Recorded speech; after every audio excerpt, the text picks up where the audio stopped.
আজ মরিয়ম নামের এক নারীর জীবনে ঘটে যাওয়া এক ঘটনা আপনাদের শোনাব। মরিয়মকে যখন কিছু নির্দিষ্ট মানুষ দেখতেন, তখন তাদের দাবি ছিল তারা নাকি মরিয়মের পেছনে ৪টি ভয়ানক ছায়া দেখতে পান। আপনারা হয়তো ভাবছেন এই আধুনিক যুগে ছায়া বা ভৌতিক অবয়ব দেখার দাবিটা কতটা যুক্তিসঙ্গত।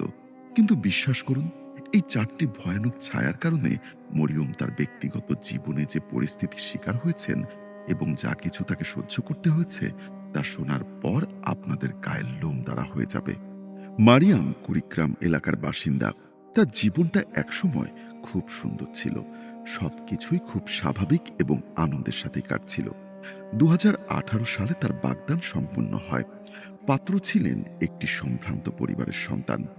বাগদানের পর ধীরে ধীরে সবকিছু সামনের দিকে এগোতে থাকে।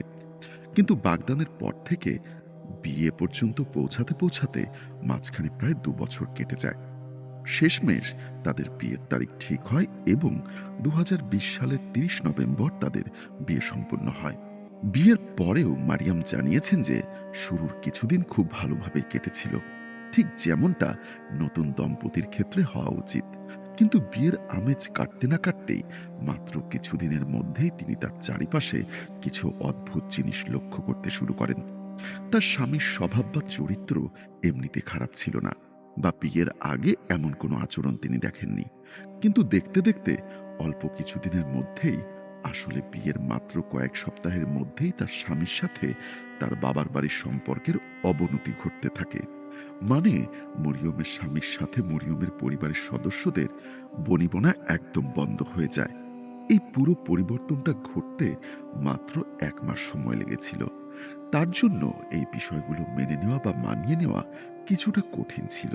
কিন্তু তার মনে হয়েছিল হয়তো পারিবারিক জীবনে এমনটা হয়েই থাকে, বা নতুন সম্পর্কের শুরুতে একটু একটু মানিয়ে নেওয়ার ব্যাপার থাকে। এই ভেবে পরিবারের সবাই এই বিষয়গুলো একরকম মেনে নিয়েছিলেন। কিন্তু ১ মাস পর মরিয়মের সাথে যা ঘটে, তা কেউ কোনোদিন কল্পনাও করতে পারেনি। সত্যি বলতে, এ ধরনের ঘটনা খুব একটা কম মানুষই শুনেছেন অথবা দেখেছেন। বিয়ের মাত্র ১ মাস পরেই হঠাৎ করে মরিয়মের পায়ে একটা অদ্ভুত ইনফেকশন দেখা দেয়। আপনারা হয়তো ভাবছেন, পায়ে ইনফেকশন হওয়া তো খুব সাধারণ ব্যাপার। কিন্তু এই ইনফেকশনটা ছিল সম্পূর্ণ ভিন্ন ধরনের। অনেক নামকরা ডার্মাটোলজিস্ট বা চর্মরোগ বিশেষজ্ঞকে দেখালেন, কিন্তু কোনো ঔষধেই কাজ হচ্ছিল না। কোনোভাবেই কোনো উন্নতি দেখা যাচ্ছিল না। তার পায়ে যে ইনফেকশন হয়েছিল, সেটা দেখতে খুব অদ্ভুত আর ভয়ঙ্কর লাগতো। কোনো মানুষ এর আগে এমন দৃশ্য বা এমন কোনো ক্ষত দেখেননি। কিন্তু পরিস্থিতি যে এখান থেকে আরো খারাপের দিকে যাবে, তা কখনো কেউ বুঝতেই পারেনি। মরিয়মকে চিকিৎসার জন্য সব জায়গায় নিয়ে যাওয়া হয়। ডাক্তারের ফিস, রাশি রাশি ঔষধের খরচ, একের পর এক অ্যাপয়েন্টমেন্টের খরচ, এই করতে করতে তাদের অনেক টাকা বেরিয়ে যাচ্ছিল। কিন্তু কোনোভাবেই তার সঠিক চিকিৎসা বা রোগ নির্ণয় করা সম্ভব হচ্ছিল না। আমাদের সমাজে আমরা অনেকেই আছি যাদের জীবনে যদি ছোটখাটো কোনো সমস্যাও হয়, তবে তারা ডাক্তার বা বিজ্ঞানের আগে ওঝা, বৈদ্য বা তান্ত্রিকের কাছে যাওয়াটা বেশি পছন্দ করেন। কিন্তু মারিয়াম ছিলেন আধুনিক মানসিকতার মানুষ। তিনি বিজ্ঞান প্রাধান্য দিয়েছিলেন। তিনি প্রথমে ডাক্তারের কাছে গিয়েছিলেন। সম্ভাব্য সব ধরনের পরীক্ষা নিরীক্ষায় তিনি করেছিলেন। যা যা করা সম্ভব সবই হলো, যাতে পা ঠিক হয়ে যায়। কিন্তু তার পা ঠিক হওয়ার কোনো লক্ষণ দেখা যাচ্ছে না। দেখতে দেখতে আরো কিছুটা সময় কেটে যায়। তখন পরিস্থিতি অত্যন্ত ভয়ঙ্কর হয়ে ওঠে। এ সময়ের মধ্যে হঠাৎ করে তার পায়ের ইনফেকশন বা সংক্রমণ সেখানে একটা বিশাল বড় দগদগে ঘা হয়ে যায়। আর আপনারা শুনলে অবাক হয়ে যাবেন, ধীরে ধীরে সেই দগদগে ঘায়ের ভেতর থেকে পোকা বের হতে শুরু করে। মরিয়মের সাথে ঠিক এই জঘন্য অবিশ্বাস্য ঘটনাই ঘটেছিল। এটা তার ছোটবেলার কোনো ক্ষত ছিল না, বা ছোটবেলায় কোনো দুর্ঘটনার রেশও ছিল না, যার কারণে এমন শরীর থেকে বিশ্রী সব পোকা বের হবে। তাহলে প্রশ্ন হলো, শেষ পর্যন্ত কেন তার সাথে এসব হচ্ছিল? তখন ডাক্তারদের কাছে এই সমস্যার কোনো সমাধান পাওয়া গেল না, এবং কোনোভাবে তাদের মাথায় এই চিন্তা আসে না যে হয়তো তাদেরকে কোনো আধ্যাত্মিক বা স্পিরিচুয়াল রাস্তায় হাঁটা উচিত, হয়তো বা বাবা বা তান্ত্রিকের পরামর্শ নেওয়া উচিত। মরিয়মের মা আধ্যাত্মিকভাবে খুবই শক্তিশালী একজন নারী। মানে তিনি নিয়মিত নামাজ কালাম পড়তেন এবং কিছু হালকা পাতলা বিষয় জানতেন, যার মাধ্যমে তিনি নিজেকে বা নিজের পরিবারকে কোনো জিন বা তান্ত্রিকের ক্রিয়া থেকে রক্ষা করতে পারেন, অথবা অথবা অন্তত তার ঘরকে সুরক্ষিত রাখতে পারেন। এসব বিষয়ে তার মায়ের ভালোই জ্ঞান ছিল। এই পরিস্থিতিতে মরিয়ম বুঝতে পারছিলেন যে এই বিষয়গুলো আর নিজের মধ্যে চেপে রাখা ঠিক হবে না। তিনি আর দেরি না করে সাথে সাথে তার মাকে ফোন করেন এবং সবকিছু খুলে বলেন। তিনি মাকে জানান বিয়ের পর মাত্র 1 মাস হয়েছে, কিন্তু এখন তার সাথে একের পর এক অদ্ভুত ঘটনা ঘটেই চলেছে এবং তার শারীরিক অবস্থা দিন দিন খারাপ থেকে আরো খারাপের দিকে যাচ্ছে। যখনই তার মা এই কথাগুলো জানতে পারেন, তিনি সাথে সাথেই বুঝতে পারেন এর মধ্যে হয়তো অন্য কোনো সমস্যা থাকতে পারে, হয়তো এর পেছনে কোনো অতি প্রাকৃতিক বা নেতিবাচক শক্তির হাত আছে। এই চিন্তাভাবনা থেকেই তিনি মরিয়মকে তাদের এক আত্মীয়ের কথা বলেন। সেই আত্মীয় সম্পর্কে মরিয়মের বাবার পরিবারের সদস্য ছিলেন। তিনি মরিয়মের চাচা ছিলেন। সেই ভদ্রলোকও আধ্যাত্মিকভাবে অত্যন্ত শক্তিশালী ছিলেন। এছাড়া তিনি তান্ত্রিক ক্রিয়াকলাপ ও মন্ত্রতন্ত্র সম্পর্কেও বেশ ভালো জানতেন। মানে কোনো মানুষের উপর যদি কোনো খারাপ কিছু নজর থাকে, তবে তার চিকিৎসা করার ক্ষমতা ছিল। আর দেরি না করে মরিয়ম তার মায়ের কাছ থেকে সেই চাচার ফোন নাম্বার নেন এবং কিছুক্ষণ পরে তার সাথে ফোনে কথা বলেন। তিনি তার চাচাকে নিজের বর্তমান পরিস্থিতির বিবরণ দেন। তিনি সব খুলে বলেন তার সাথে কি সব অদ্ভুত ঘটনা ঘটছে এবং কেউ বুঝতে পারছে না আসলে সমস্যাটা কোথায়। মরিয়ম চাচাকে জানান যে তার নিজেরও মনে হচ্ছে হয়তো বা কোনো তান্ত্রিক ক্রিয়া বা কোনো জিন তার উপর ভর করেছে। মরিয়মের চাচা যখন সব কথা শোনেন, তিনি তৎক্ষণাৎ বুঝতে পারেন আসলে মরিয়মের সাথে কি ঘটেছে। তিনি মরিয়মকে একটা শব্দ বলেন, বান মারা। তাকে নাকি বিশেষ বান মারা হয়েছে এবং এই বিশেষ বান মারাকে অগ্নিবাণ বলা হয়ে থাকে। তন্ত্রশাস্ত্রে এমনটা বিশ্বাস করা হয় যে যখন তান্ত্রিক ক্রিয়ার মাধ্যমে কোনো মানুষের উপর এ ধরনের বান মারা হয়, তখন ধীরে ধীরে সেই নেতিবাচক শক্তি আক্রান্ত ব্যক্তির হাড়ের উপরে প্রভাব ফেলতে শুরু করে। ধীরে ধীরে সেই মানুষটির শরীরে প্রচণ্ড দুর্বলতা আসতে শুরু করে এবং শরীরের কিছু অংশ পঙ্গু হয়ে যায় বা বাজেভাবে ক্ষতিগ্রস্ত হয়। আর সবচেয়ে বড় এবং সবচেয়ে ভয়ানক যে বিষয়টি এই তান্ত্রিক ক্রিয়ার সাথে জড়িত, তা হলো মরিয়মের শরীর থেকে, মানে তার পা থেকে ধীরে ধীরে পোকা বের হতে শুরু করেছিল। এমনটা মানা হয় এই প্রক্রিয়ায় শরীরে প্রায় 11 থেকে 15টি এমন ঘা হবে যেখান থেকে পোকা বের হতে পারে। এই সময়ের মধ্যে যদি কোনো সমাধান বের করা যায় তবে ভালো, আর যদি ততদিনে কোনো সমাধান না করা যায় তবে এরপর সেই আক্রান্ত অঙ্গটি কেটে ফেলতে হবে, অথবা সেই মানুষটির মৃত্যু পর্যন্ত হতে পারে। এখন মরিয়মও হয়তো ঠিক সেই পরিস্থিতির শেষ সীমানায় দাঁড়িয়েছিলেন। অনেকগুলো পোকাই ইতিমধ্যে তার পা থেকে বেরিয়ে এসেছিল। কোথাও না কোথাও প্রতিটি বিষয় তার চাচার বলা কথার সাথে মিলে যাচ্ছিল। এই পরিস্থিতিতে তার চাচা তাকে কিছু আমল দেন। তিনি তাকে বিশেষ কিছু কাজ করতে বলেন। মরিয়ম তার চাচার পরামর্শ মতো সেই নিয়মগুলো খুব নিষ্ঠার সাথে পালন করতে শুরু করেন। দেখতে দেখতে অল্প কিছুদিনের মধ্যেই তিনি কিছুটা পরিবর্তন বুঝতে পারেন। পরিস্থিতি যে একদমই ঠিক হয়ে গেছিল তা নয়। এমনটা ছিল না যে তার ব্যথা একদম গায়েব হয়ে গেছে, কিন্তু আগের যে অবস্থা কিছুটা ভালো হতে শুরু করেছিল। তবে এই সবকিছুর পরেও মরিয়মের ব্যথা হতো এবং সেটা অসহনীয় পর্যায়ে চলে যেত। তিনি বলেছিলেন যে ব্যথার ধরনটা ছিল অদ্ভুত। তিনি বলেছিলেন যে ব্যথার ধরনটা ছিল অদ্ভুত। কখনো কখনো সেটা সাধারণ ব্যথার মতো মনে হতো, আবার কখনো কখনো মনে হতো যেন তার পায়ের সেই নির্দিষ্ট অংশটা কেউ খুব বাজেভাবে পুড়িয়ে দিচ্ছে। এক তীব্র জ্বালাপোড়া অনুভব করতেন তিনি, যা সহ্য করা ছিল অত্যন্ত কষ্টকর এবং বেদনাদায়ক। এ কারণেই যখন তার সাথে এমন কিছু ঘটত বা ব্যথার তীব্রতা বেড়ে যেত, তিনি সাথে সাথে তার সেই চাচাকে ফোন করতেন। এরপর সেই চাচা ফোন থেকে কিছু আমল বলে দিতেন। আশ্চর্যজনকভাবে এর কিছুদিন পরেই মরিয়ম সত্যি আরাম পেতেন। এগুলো সব তার চোখের সামনে ঘটা বাস্তব ঘটনা। এর বাহিরেও আরো একটি ঘটনা ঘটেছিল, যা মরিয়মকে এটা ভাবতে বাধ্য করেছিল যে তার চাচা যা কিছু বলছেন তা কোথাও না কোথাও একদম ধ্রুব সত্য। এই সবকিছুর মধ্যে তার শ্বশুরবাড়িতে, অর্থাৎ তিনি বর্তমানে যেখানে বসবাস করছিলেন, সেখানে প্রায় কিছু ভিন্ন গোষ্ঠীর মানুষ বাস করতেন। তারা খুব ঘন ঘন আসতেন। তাদের মধ্যে একজন দলনেত্রী ছিল, যার নাম ছিল তারামন। যার নাম ছিল তারামন। এই তারাইয়ের সাথে মরিয়মের কথাবার্তা হতো এবং তারামন মরিয়মকে খুব পছন্দ করতেন। একদিন কথায় কথায় মরিয়ম তারামনকে তার পায়ের সমস্যার কথা জানান এবং তার সেই ক্ষত বিক্ষত পা দেখান। তারামন সেই ক্ষত দেখেন। তখন তিনি ঠিক এই কথাই বলেন যা মরিয়মের চাচা বলেছিলেন। পা দেখে তারামন বলেন, যেহেতু বাড়ির বউ খুব ভালো এবং দেখতে খুব সুন্দরী, তাই হিংসা বা হিস্যা থেকে কেউ তার উপরে বাণ মেরেছে। আমি আমার তরফ থেকে কিছু করার চেষ্টা করছি। হতে পারে কোনো খারাপ নজরের কারণে এমনটা হয়েছে। আমি চেষ্টা করব যাতে তুমি সুস্থ হয়ে ওঠো। কিন্তু আমি কোনো নিশ্চয়তা দিচ্ছি না। আমি আমার সাধ্যমতো যা পারি তাই করব। এরপর তুমি একটা ভালো রুকাইয়া করিয়ে নিও। মরিয়ম এই কথাগুলো তার শাশুড়িকে জানিয়েছিলেন। কিন্তু তার শাশুড়ি এ ধরনের জিনিস একদমই বিশ্বাস করতেন না। তিনি সেই মুহূর্তেও একই কথা বলেন, এসব বিশ্বাস করার কোনো মানে হয় না। 2021 সাল শুরু হয়ে যায়। দেখতে দেখতে সেই বছরের অর্ধেক সময় বা 6 মাস পার হয়ে যায়। তার চাচা তাকে নিয়মিত সাহায্য করে যাচ্ছিলেন। দেখতে দেখতে জুন মাস 2021 সাল আসে। তখন মরিয়ম এবং তার স্বামী সন্তান নেওয়ার পরিকল্পনা করেন।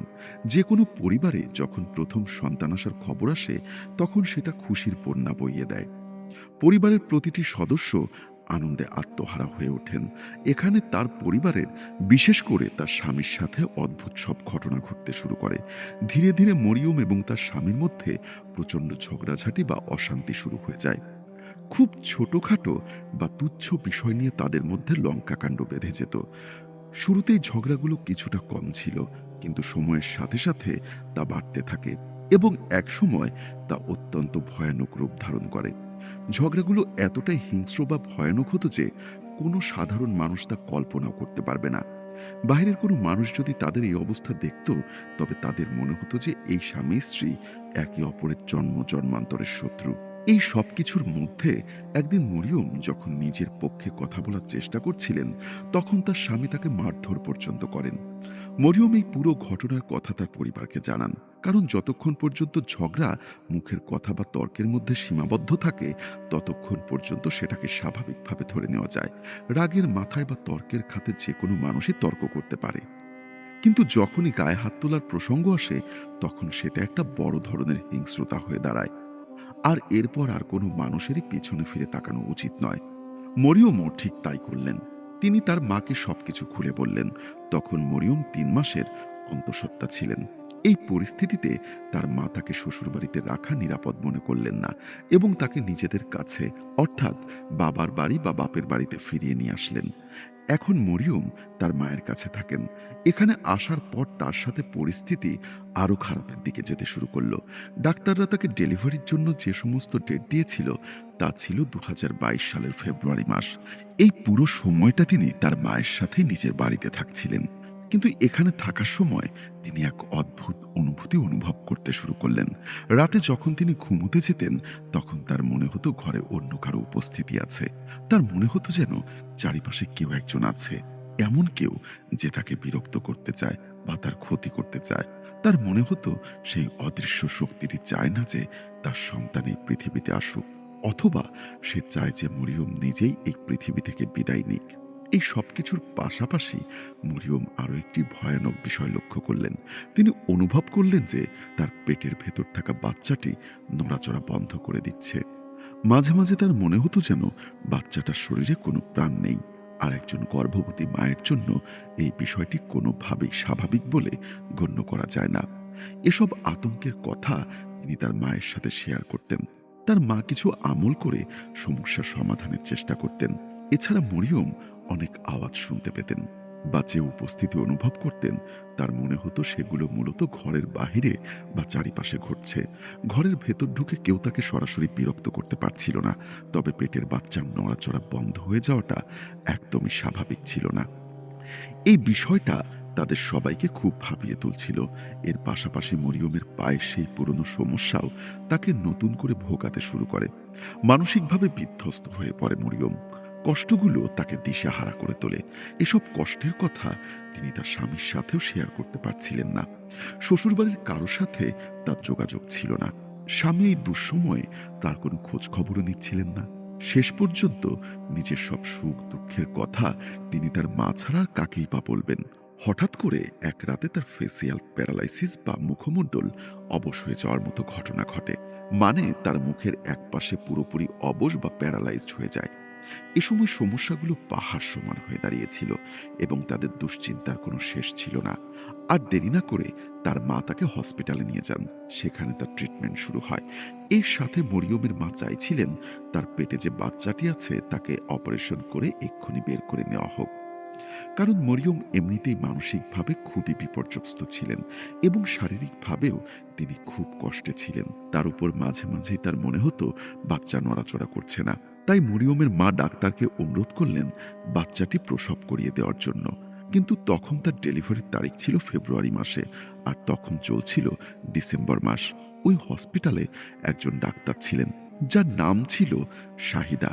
মরিয়মের মা তাকেই এই অনুরোধ করেছিলেন। কিন্তু ডাক্তার শাহিদা তাদের এই প্রস্তাবে রাজি হননি। তিনি মানা করে দেন। তিনি বলেন, বাচ্চার ডেলিভারির জন্য এখনো অনেক সময় বাকি আছে। এত তাড়াতাড়ি ডেলিভারি করানো উচিত হবে না। এতে মা এবং বাচ্চা উভয়ই ক্ষতিগ্রস্ত হতে পারে। কোনো বড় ধরনের সমস্যা দেখা দিতে পারে। ডাক্তারের পরামর্শ মেনে নিয়ে মরিয়মের মা রাজি হয়ে যান। অল্প কিছুদিনের চিকিৎসাতেই মরিয়মের ফেসিয়াল প্যারালাইসিস কিছুটা ভালো হয়ে যায় এবং তিনি রিকভার করেন। এরপর তাকে হসপিটাল থেকে ডিসচার্জ করে বাড়িতে পাঠিয়ে দেওয়া হয়। বাড়িতে আসার পর মোটামুটি স্বাভাবিকভাবে আরও কিছুটা সময় কাটে। প্রায় আধা বা পৌনে 1 মাসের মতো সময় কেটেছে। হঠাৎ একদিন তিনি বুঝতে পারলেন যে তার পেটের বাচ্চাটি নড়াচড়া একদম বন্ধ করে দিয়েছে। এর আগে যা মাঝে মাঝে হতো, এখন তা স্থায়ীভাবে মনে হচ্ছিল। তাকে দ্রুত হসপিটালে নিয়ে যাওয়া হয়। সেখানে পরীক্ষা নিরীক্ষার পর একটি অত্যন্ত মর্মান্তিক খবর পান তারা। তার পেটের বাচ্চাটি আর বেঁচে নেই। এই খবরটি ছিল অত্যন্ত হৃদয় বিদারক। এটা তাকে ভেতর থেকে দুমড়ে মুচড়ে দিয়েছিল। এই কঠিন সময়ে একজন নারীর তার স্বামীকে সবচেয়ে বেশি প্রয়োজন। তার স্বামী তার পাশে থাকা তো দূরের কথা, তাদের মধ্যে কথাবার্তাও হচ্ছিল না, যার ফলে তিনি তার এই তীব্র শোক কারোর সাথে ভাগ করে নিতে পারেননি। জানুয়ারি ৯, ২০২২ সেদিন তার মৃত সন্তান প্রসব করানো হয়। কিন্তু এরপর হসপিটালে থাকাকালীন তিনি যা দেখলেন তা ছিল আরো ভয়ানক। তিনি তখনও হসপিটালেই ছিলেন, ঘুমননি, সম্পূর্ণ জেগে চোখ খোলা। তিনি একদম একা ছিলেন। এক অদ্ভুত গা ছমছমে পরিবেশ ছিল সেই রাতে। হঠাৎ তিনি লক্ষ্য করলেন কালো চাদর পরা ৪ জন মহিলা তার কাছে আসলেন। সেই মহিলারা দেখতে অত্যন্ত অদ্ভুত। তারা মরিয়মের কাছে এসে তার বাচ্চাটিকে চাইছিল। তিনি তাদের স্পষ্ট করে কিছু বলার চেষ্টা করছিলেন। সেই মহিলারা তার দিকে অদ্ভুতভাবে তাকিয়েছিল। হঠাৎ করেই তারা আবার চলে যেতে শুরু করে। কিন্তু ঠিক সেই মুহূর্তে ওই ৪ জনের মধ্যে একজন মহিলা হঠাৎ করে চোখের পলকে একটি বেড়ালে পরিণত হয়। মরিয়ম তার নিজের চোখের সামনে অবিশ্বাস্য দৃশ্যটি দেখছিলেন। তিনি বুঝতে পারছিলেন না তিনি আসলে সজ্ঞানে আছেন নাকি নেই। এই সব কিছুর পর মরিয়মকে হসপিটাল থেকে বাড়িতে পাঠিয়ে দেওয়া হয়। কিন্তু বাড়িতে ফেরার পরেও এই বিষয়গুলো তার পিছু ছাড়ল না। এই মহিলাদের দেখতে পাওয়া, তাদের উপস্থিতি অনুভব করা, এসব এখন খুব ঘন ঘন হতে থাকে। এসব ঘটনার প্রেক্ষিতে যখন মরিয়মের মা তাদের প্রতিবেশীদের সাথে এই বিষয়গুলো শেয়ার করেন, তখন প্রতিবেশীদের কয়েকজন ছিলেন যারা কয়েকজন হুজুর বা তান্ত্রিককে চিনতেন। তাদের সাথে যোগাযোগ করা হয়। মরিয়মের ব্যবহারের কিছু জিনিস, কাপড় তাদের দিয়ে দেওয়া হয়। যখন তাদের সাথে কথা হয়, তখন সেখান থেকে যে ব্যাপারটি বেরিয়ে আসে তা শোনার জন্য কেউ প্রস্তুত ছিল না। তারা জানান মরিয়মকে মেরে ফেলার জন্যই এই বান মারা হয়েছে। তার যে বাচ্চাটি ছিল তাকে পৃথিবীতে আসার আগেই মেরে ফেলার জন্য বান মারা হয়েছিল। তন্ত্রশাস্ত্রে এটাকে বলে গর্ভঘাত। মরিয়মের সাথে এটাই হয়েছিল। আর এ কারণে তার বাচ্চা পৃথিবীতে আসতে পারেনি। কিন্তু এখানেই সবকিছু শেষ হয়নি। মরিয়মের নিজের উপরও এই মরণবাণ প্রয়োগ করা হয়েছিল। এই কারণেই তিনি এত শারীরিকভাবে অসুস্থ হয়ে পড়েছিলেন। এর বাহিরেও মরিয়ম আরও একটি তথ্য দিয়েছিলেন। যখন তিনি হসপিটালে ভর্তি ছিলেন, তখন তার মা তার সাথে শেয়ার করেছিলেন। যখন তিনি হসপিটালে ভর্তি ছিলেন, তখন তার মা তার সাথে শেয়ার করেছিলেন হসপিটালের কিছু মানুষ।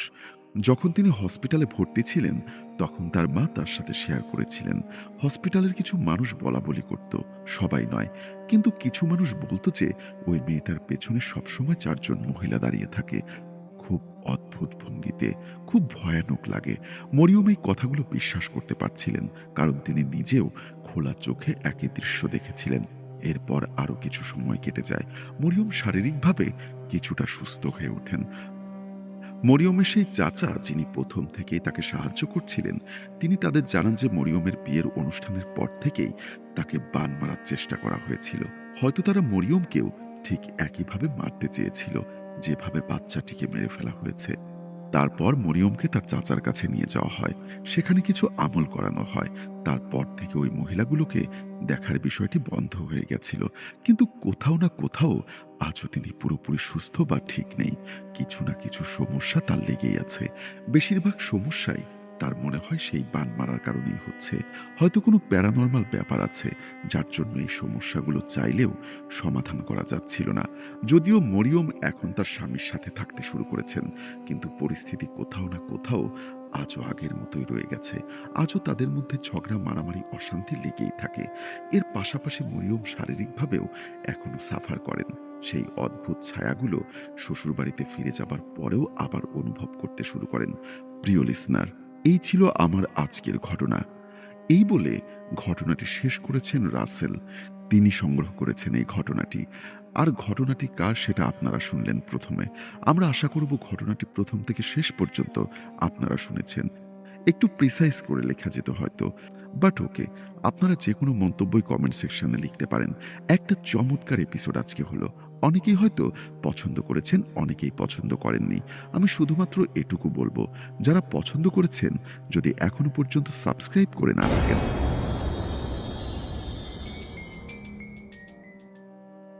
এবারে যে ঘটনাটি শোনাবো, এই ঘটনাটিও একটি ইমেল। ইমেলটি পাঠিয়েছেন এক তান্ত্রিকের শিষ্য। তিনি যা প্রত্যক্ষ করেছেন তা কোনো মানুষের স্বাভাবিক মস্তিষ্ক সহ্য করার মতো নয়। তো চলুন আর কথা না বাড়িয়ে সরাসরি চলে যাই ঘটনায়। ঘটনাটি ঠিক যেভাবে লেখা আছে আমি সেভাবেই পড়ার চেষ্টা করছি। সাদ ভাই, লোকটার নাম ছিল রতন তান্ত্রিক। তার আখড়াটা ছিল গ্রামের একেবারে শেষ মাথায়, যেখানে নদীর পাড় ঘেঁষে শ্মশান ঘাটটা শুরু হয়েছে। রতনতান্ত্রিক সাধারণ কোনো সাধক ছিলেন না। তিনি ছিলেন কৃষ্ণকাল বিদ্যার উপাসক, যা মূলত মৃত মানুষের আত্মার হার নিয়ে করা এক চরম পর্যায়ের কালো জাদু। আমাবস্যার রাতে আমি তার সাথে সেই শ্মশানে গেছিলাম এক বিশেষ কাজের জন্য। শ্মশানের এক কোণে একটা চিতা জ্বলছিল, আর সেই চিতার আলোতে দেখলাম রতনতান্ত্রিক এক অদ্ভুত মরণ খেলার আয়োজন করেছেন। তিনি একটা সদ্যজাত শিশুর কঙ্কাল আর কিছু কাঁচা মাংস নিয়ে এক বৃত্ত এঁকেছেন। সেই বৃত্তের চারিদিকে জ্বলছিল মানুষের চর্বি দিয়ে বানানো 13টা প্রদীপ। রতনতান্ত্রিক বিড়বিড় করে এমন এক ভাষায় মন্ত্র পড়ছিলেন, যা শুনলে মনে হচ্ছিল মাটির নিচ থেকে শত শত মানুষ একসাথে গঙ্গাচ্ছে। হঠাৎ তিনি তার সেই জংধরা খগর দিয়ে নিজের হাতের তালু চিরে রক্ত বের করলেন এবং সেই রক্ত বৃত্তের মাঝখানে ছিটিয়ে দিলেন। রক্তটা মাটিতে পড়া মাত্রই শ্মশানের সেই জ্বলন্ত চিতাটা হঠাৎ তপ করে নিভে গেল এবং চারিদিক কুচকুচে কালো অন্ধকারে ডুবে গেল। সেই অন্ধকারের ভেতর থেকে ভেসে এলো এক পৈশাচিক খিলখিল হাসি।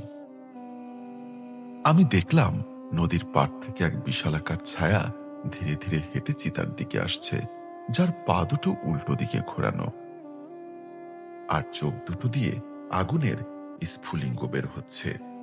রতনতান্ত্রিক তখন হাসছিলেন আর বলছিলেন, আয়, আজ তোকে এই শ্মশানের অধিপতি বানিয়ে দেব, বদলে তুই আমাকে দিবি অমরত্ব। সেই ছায়াটা যখন বৃত্তের কাছে পৌঁছালো, তখন শ্মশানের প্রতিটি কবরের মাটি নিজে থেকে ফেটে যেতে শুরু করলো। কালো জাদুর এই বীভৎস মরণোৎসব কেবল শুরু। শ্মশানের সেই স্তব্ধতা ভেঙে যে তাণ্ডব শুরু হলো, তা দেখে আমার মনে হচ্ছিল আমার হৃৎপিণ্ডটা বুঝি এক্ষুনি থেমে যাবে। রতনতান্ত্রিক যখন সেই উল্টো পায়ের ছায়াটার সামনে নিজের রক্ত উৎসর্গ করল, তখন চারিদিকের ঝোপঝাড় থেকে হাজার হাজার কালো বিড়াল বেরিয়ে এসে চিতার চারিপাশটা ঘিরে ফেলল। বিড়ালগুলোর চোখ জ্বলছিল প্রেতাত্মার মতো। রতনতান্ত্রিক তার ঝুড়ি থেকে একটা পুরনো তামার তার বের করলেন, যাতে খোদাই করা ছিল কিছু নিষিদ্ধ তান্ত্রিক সংকেত। তিনি সেই থালার উপর শ্মশানের ছাই আর নিজের শরীরের ঘাম মিশিয়ে একটা পুতুল তৈরি করলেন। কালো জাদুর এই ভয়ঙ্কর ধাপে তিনি আবার শুরু করলেন প্রাণ আকর্ষণ মন্ত্র।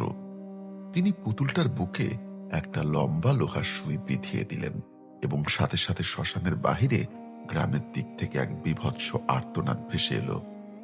গ্রামের সবচেয়ে শক্তিশালী জোয়ান লোকটা, যে কিনা বাড়িতে শান্তিতে ঘুমোচ্ছিল, সে হঠাৎ করেই ঘুমের ঘোরেই নিজের গলা নিজের টিপে ধরে শ্মশানের দিকে দৌড়াতে শুরু করল। রতনতান্ত্রিক অট্টহাসি দিয়ে বললেন, আজকের এই যজ্ঞে আমার এক জোরালো বলির প্রয়োজন, আর এই লোকটাই হবে সেই বলির মাধ্যম। সেই লোকটা যখন শ্মশানে পৌঁছালো, তার চোখগুলো তখন কোটর থেকে বেরিয়ে আসার উপক্রম। সে কোনো মানুষের মতো আচরণ করছিল না, বরং একটা পশুর মতো চারিপায়ে ভর দিয়ে রতনতান্ত্রিকের সামনে এসে কুঁকড়ে বসে পড়ল।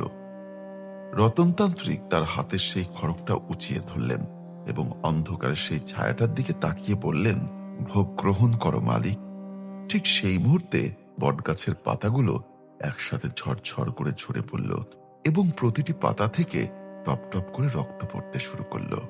আমি দেখলাম সেই অদৃশ্য ছায়াটা লোকটার উপর ঝাঁপিয়ে পড়ল এবং মুহূর্তের মধ্যে লোকটার গায়ের মাংসগুলো হাড় থেকে আলাদা হতে শুরু করলো, যেন কেউ জ্যান্ত অবস্থায় তাকে খুবলে খাচ্ছে। শ্মশানে সেই বাতাস যেন জমাট বাঁধা রক্তের মতো ভারী হয়ে গেল। রতনতান্ত্রিক যখন সেই জোয়ান লোকটার কাঁচা মাংস সেই অদৃশ্য ছায়াটার মুখে তুলে দিলেন, তখন পুরো শ্মশান জুড়ে এক অলৌকিক কম্পন শুরু হলো। তান্ত্রিক তার কপালে মরা পোড়ানো ছাই দিয়ে তিলক একে এক বিকট হুঙ্কার দিলেন। সাথে সাথে নদীর পাড়ে যতগুলো পুরনো কবর আর শ্মশানের গর্ত ছিল, সেখান থেকে মরমর করে হাড় ভাঙার শব্দ আসতে লাগলো। আমি নিজের চোখে দেখলাম মাটির নিচ থেকে পচে যাওয়া হাতগুলো বেরিয়ে আসছে। যে সব মৃতদেহ অর্ধেক পোড়া অবস্থায় পড়েছিল, কালো জাদু সেই পৈশাচিক মন্ত্রে তারা একে একে উঠে দাঁড়াতে শুরু করলো। তাদের শরীরে মাংস নেই, শুধু হাড়ের খোঁচা আর ধপধপে সাদা চোখ। রতনতান্ত্রিক তখন হাতের ইশারায় সেই মৃতদেহগুলোকে নির্দেশ দিলেন গ্রামের দিকে যাত্রা করতে। তিনি শ্মশানের সেই অপবিত্র আগুন একটা খুলিতে ভরে নিলেন এবং সেই খুলিটা গ্রামের দিকে ছুঁড়ে মারলেন। যেখানে সেই আগুন পড়ল, সেখানেই এক একটা কালো অগ্নিপিণ্ড তৈরি হলো, যা ঘরবাড়ি পুড়িয়ে ছারখার করে দিতে লাগলো। শ্মশানের সেই মৃত কঙ্কালগুলো যখন গ্রামের রাস্তায় নামলো, তখন গ্রামের কুকুরগুলো আর্তনাদ করতে করতে ভয়ে নিজেদের লেজ গুটিয়ে পালিয়ে গেল। রতনতান্ত্রিক তখন এক অদ্ভুত উন্মাদনায় নিজের গায়ের চামড়া ছিঁড়ে সেই প্রেতাত্মাদের উদ্দেশ্যে উৎসর্গ করছিলেন। গ্রামের মানুষ যখন ঘর থেকে বেরিয়ে দেখল যে তাদের মৃত আত্মীয় স্বজনার শ্মশান থেকে ফিরে এসেছে, তখন পুরো এলাকায় কান্নার বদলে এক ভয়ার্থ নিস্তবতা নেমে এলো। শ্মশানের সেই কৃষ্ণকাল জাদু যেন এক অপ্রতিরোধ্য দানবে পরিণত হলো। রতনতান্ত্রিকের সেই প্রেতাত্মা সেনাবাহিনী যখন গ্রামের সীমানায় পা রাখল, তখন গ্রামের প্রতিটি ঘরে থাকা অপবিত্র ধর্মগ্রন্থগুলো নিচে থেকেই জ্বলতে শুরু করলো। তান্ত্রিক তখন শ্মশানের মাঝখানে এক হাঁটু রক্তে দাঁড়িয়ে তার শেষ তুরুপের তাসটি বের করলেন, একটি আদিম তান্ত্রিক চাকা, যা তৈরি হয়েছে 60টি কুমারী মেয়ের হাড় দিয়ে। তিনি সেই চাকাটি বন বন করে ঘোরাতে লাগলেন, আর শ্মশানের প্রতিটি জ্বলন্ত চিতা থেকে এক একটি আগুনের জিপ বেরিয়ে এসে গ্রামের আকাশকে লাল করে দিল। সাদ ভাই, গ্রামের মানুষ যখন দেখল তাদের মৃত বাপদাদারা কঙ্কাল হয়ে ফিরে এসে তাদেরই দরজায় কড়া নাড়ছে, তখন চারিদিকে হাহাকার পড়ে গেল। কিন্তু এই কঙ্কালগুলো কোনো কথা বলছিল না, তারা কেবল তাদের সেই হাড়ের আঙ্গুল দিয়ে ঘরের ভেতরে থাকা শিশুদের দিকে ইশারা করছিল। রতনতান্ত্রিক তখন শ্মশানে বসে এক অদ্ভুত মরণ নাচ শুরু করলেন। তার প্রতিটি পদক্ষেপের সাথে সাথে গ্রামের মাটির তলা থেকে লকলকে কালো লতা বেরিয়ে এসে মানুষের পা পেঁচিয়ে ধরতে লাগলো। হঠাৎ তান্ত্রিক তার নিজের চিওবাটা দাঁত দিয়ে কামড়ে অর্ধেকটা কেটে ফেললেন এবং সেই রক্তমাখা মাংসের টুকরোটি আগুনের কুণ্ডে ফেলে দিয়ে বললেন, আজ এই গ্রামের প্রতিটি প্রাণের স্পন্দন আমার এই শ্মশানের আগুনে মিশে যাবে।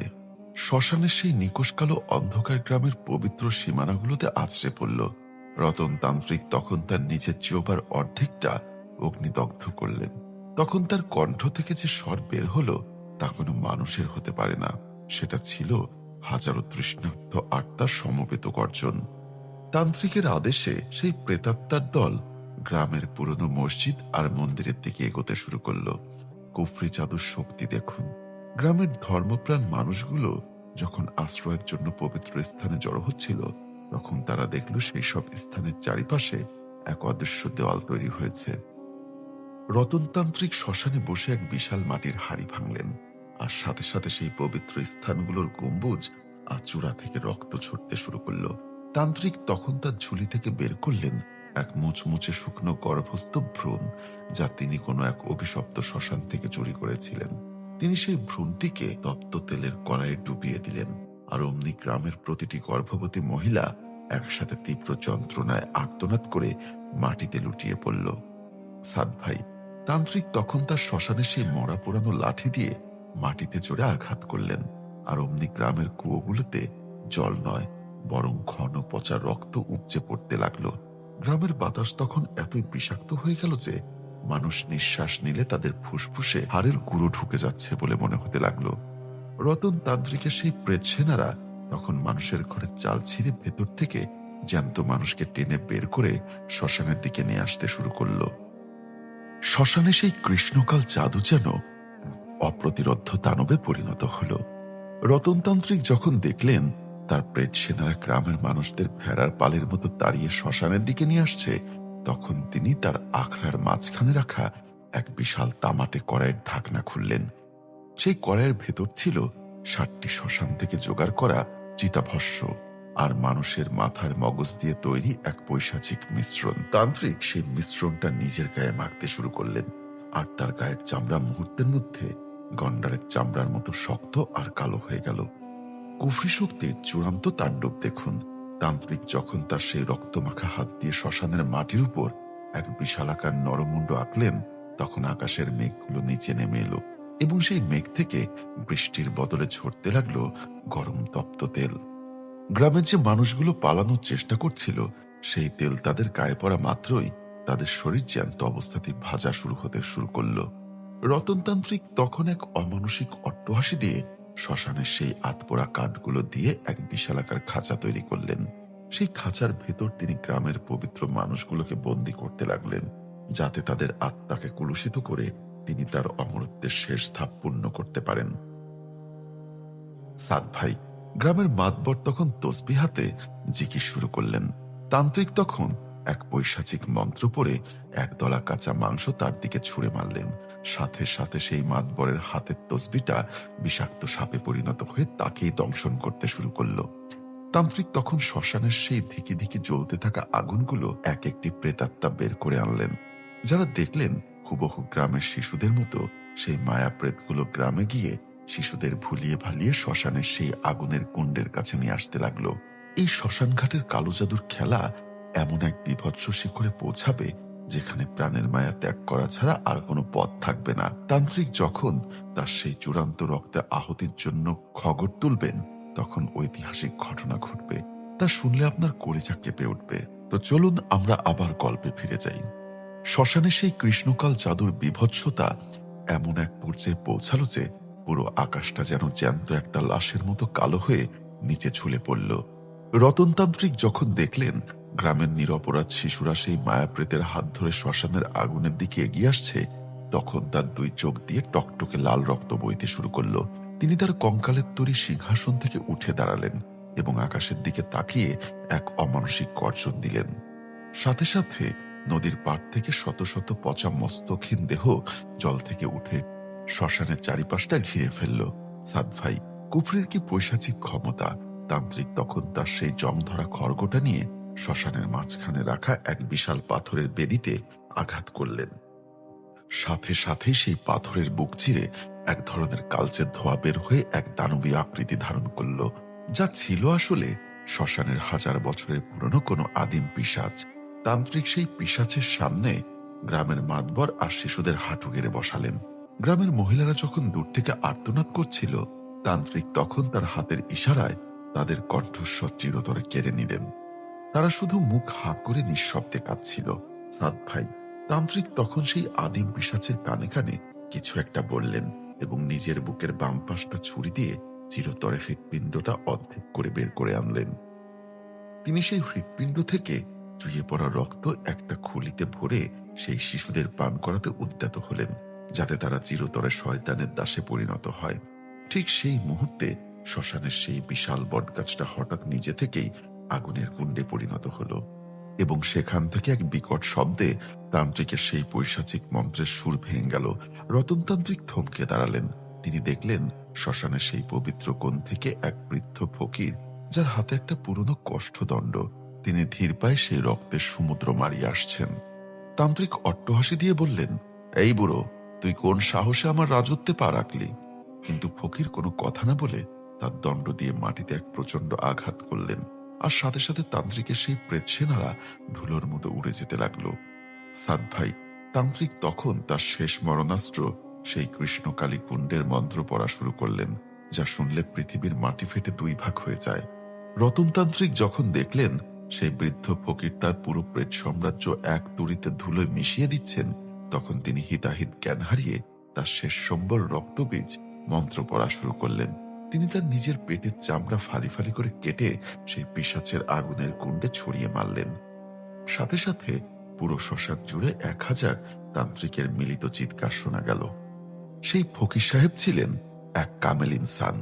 তিনি তার হাতে সেই পুরনো লাঠিটা আসমানের দিকে তুলে ধরলেন, আর সাথে সাথে সেই ঘোর আমাবস্যার আকাশ চিরে এক নূরের ঝলকানি নিচে নেমে এলো। সেই তীব্র আলো সহ্য করতে না পেরে রতনতান্ত্রিকের সেই কালো জাদুর আধারগুলো আগুনের গোলার মতো ফাটতে শুরু করলো।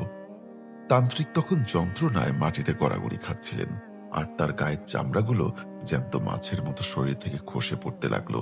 সেই পিশাচ যাকে তান্ত্রিক ডেকে এনেছিলেন, সে যখন দেখল তান্ত্রিকের শক্তি শেষ, তখন সে নিজেই তান্ত্রিকের উপর ঝাঁপিয়ে পড়ল। সাদ ভাই, শ্মশানের সেই পাথরের বেদিতে আমি নিজের চোখে দেখলাম পিশাচটা তান্ত্রিকের জ্যান্ত শরীরটা মাঝখান থেকে চিরতরে তার কলিজা বের করে এনে পচা মাংসের মতো চিপিয়ে খেতে শুরু করলো। তান্ত্রিক মরতে চাইলেন, কিন্তু মরতে পারলেন না, কারণ কুফরি জাদুর অভিশাপ তাকে মরতে দিচ্ছিল না। তার আধখাওয়া শরীরটা তখনও ছটফট করছিল।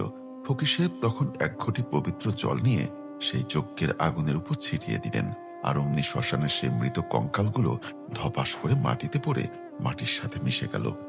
গ্রামের মানুষগুলো তাদের বাকশক্তি ফিরে পেল, এবং শিশুরা সেই ঘোর থেকে মুক্ত হয়ে মায়েদের কোলে দৌড়ে গেল। কিন্তু সাদ ভাই, আসল অকল্পনীয় পরিণতি হল রতনতান্ত্রিকের। শ্মশানের সেই আদিম পিশাচ তাকে মেরে ফেলেনি, বরং তাকে এক বিভৎস মাংসপিণ্ডে পরিণত করে সেই শ্মশানের বটগাছের শেকড়ের সাথে চিরতরে গেঁথে দিল।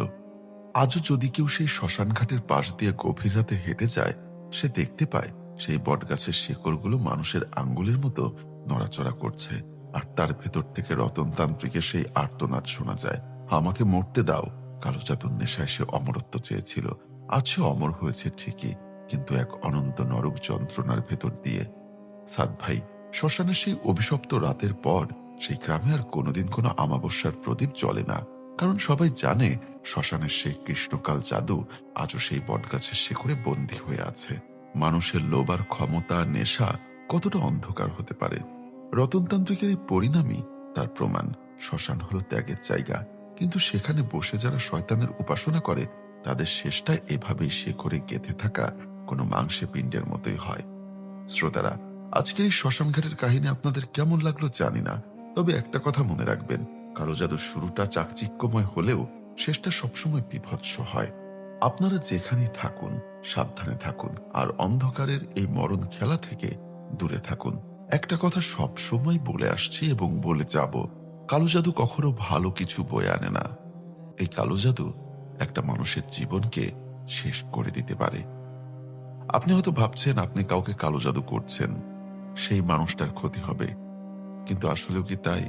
আপনি যে করছেন, একটা সময় গিয়ে আপনার চরম পরিণতি হবে, সেটা হয়তো আপনি এখন বুঝতে পারছেন না।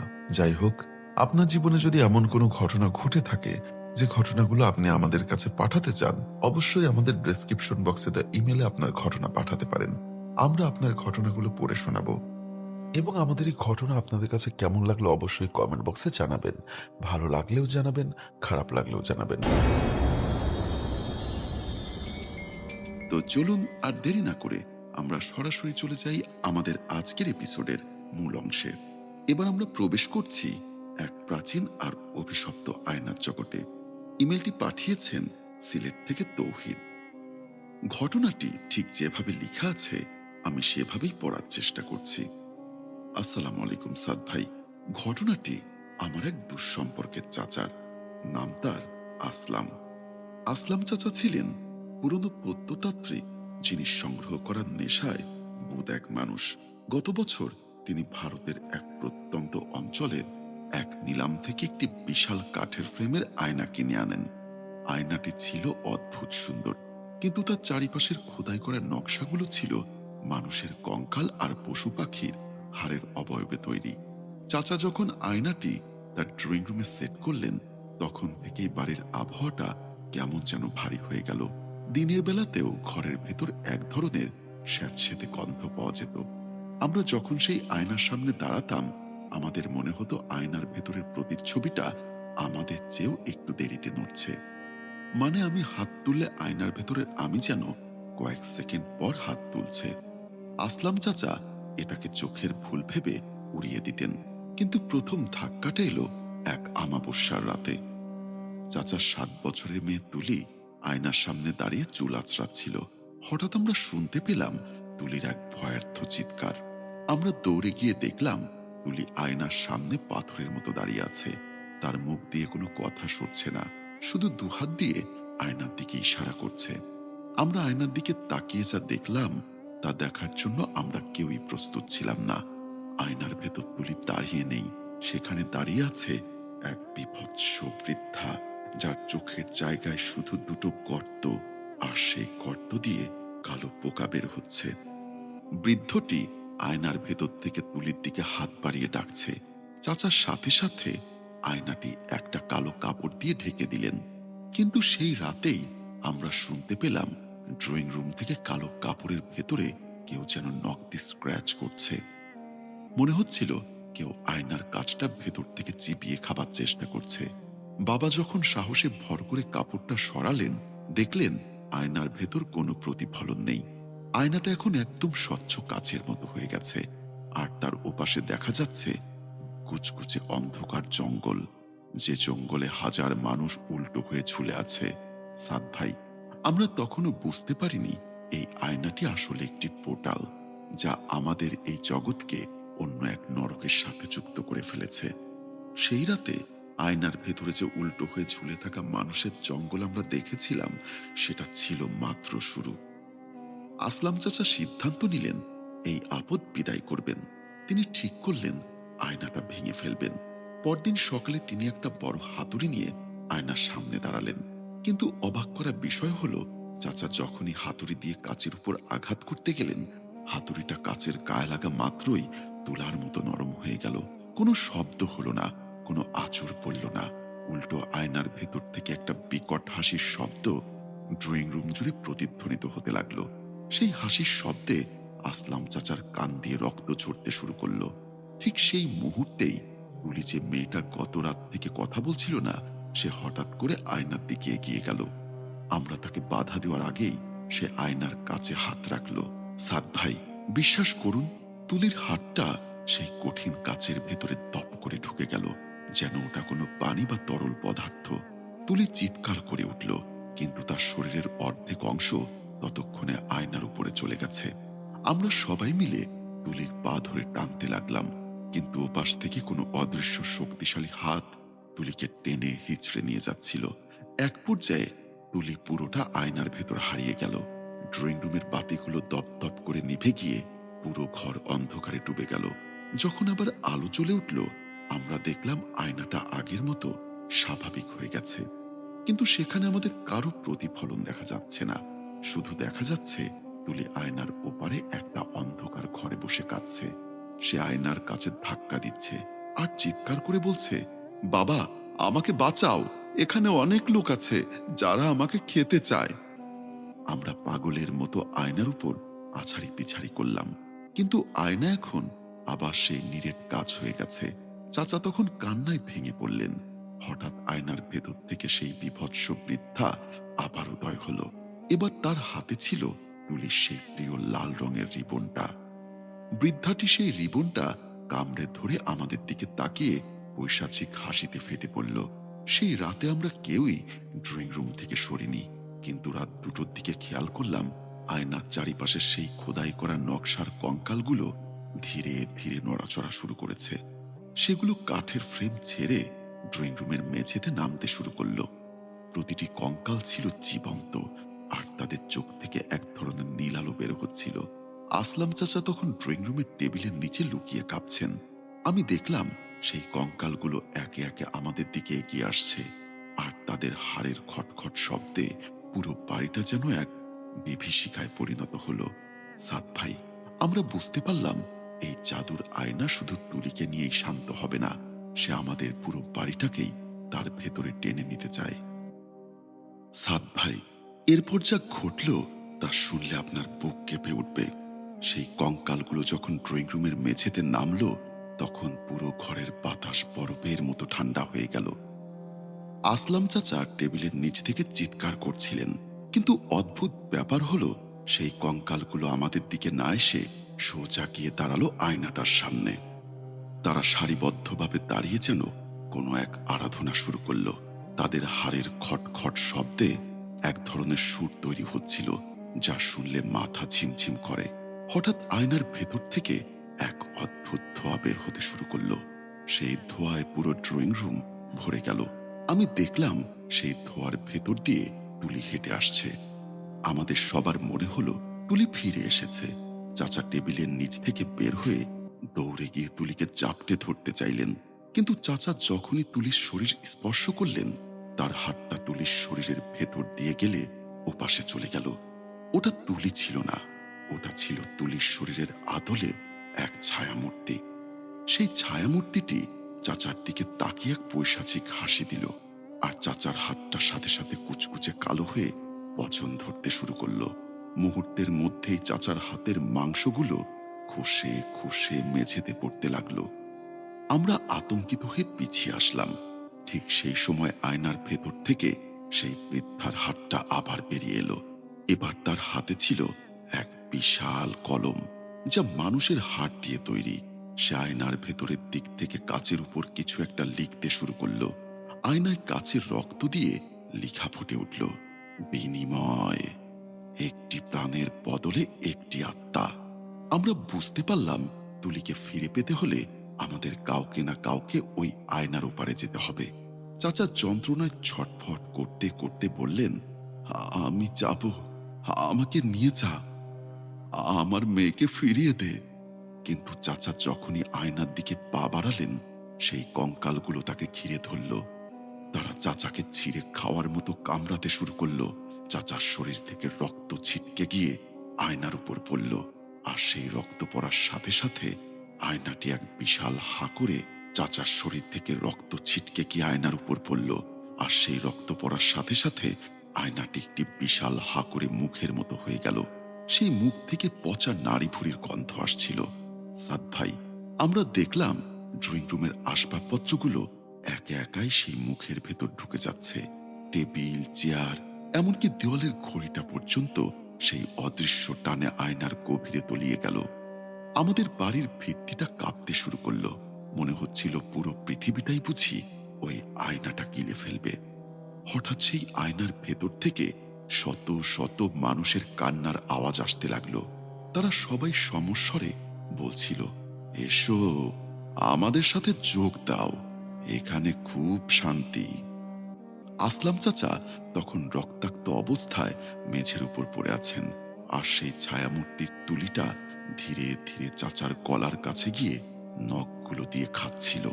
আমি বুঝতে পারলাম ভোর হবার আগেই যদি এই আয়নার রহস্য ভেদ করা না যায়, তবে আমাদের কারোরই সূর্য দেখা হবে না। কিন্তু সাদ ভাই, আসল রহস্য তো লুকিয়েছিল ওই বৃদ্ধার সেই অদ্ভুত হাসির আড়ালে, যা আমরা কেউ কল্পনাও করতে পারিনি।